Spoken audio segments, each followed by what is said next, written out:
Sarah makes $60,000 a year in Austin, Texas.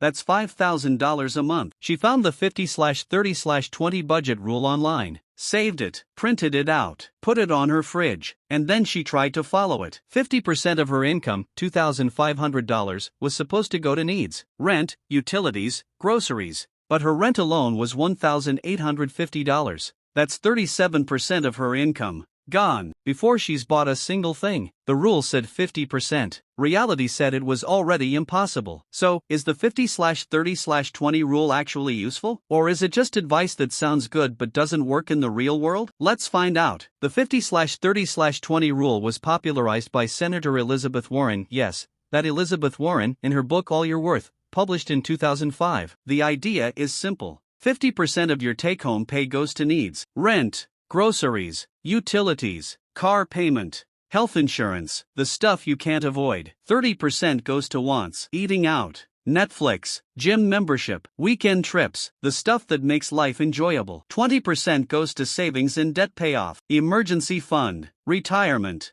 paying down credit cards, building your future. Clean, simple, easy to remember. And on paper, it genuinely works. The problem is, a lot of us aren't that person anymore. For the right person. Here's the real problem with the 50/30/20 rule in 2025. Housing. The rule was written in 2005. The average rent in the US in 2005 was around $750 a month. Today, it's over $1,800 nationally. In cities like New York, San Francisco, or Miami, try $3,000 to $4,000. Real numbers: if you make $60,000 per year, your take-home is roughly $4,400 per month after taxes. The 50/30/20 rule gives you $2,200 for all your needs. Average rent alone in a major US city? $1,900 to $2,500. The math doesn't work. And it's not just rent. Student loan payments, childcare, which can run $1,500 to $2,500 a month in most cities.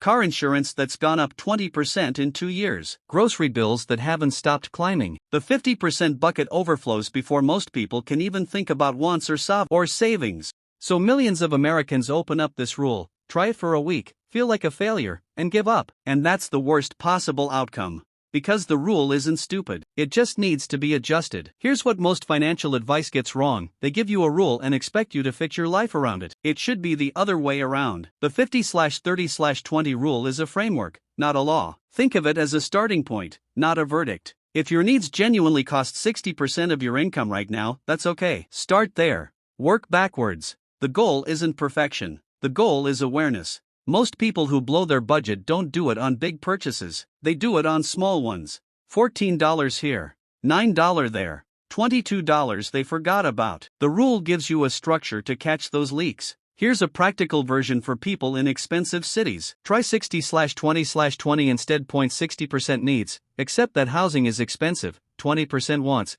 cut this aggressively if you need to, 20% savings, protect this number no matter what. Or if you're drowning in debt, flip the savings and wants categories. Make it 50/10/40 until the debt is gone. Then rebalance. The point is this: any percentage system you actually stick to is infinitely better than a perfect system you abandon after 2 weeks. Remember Sarah?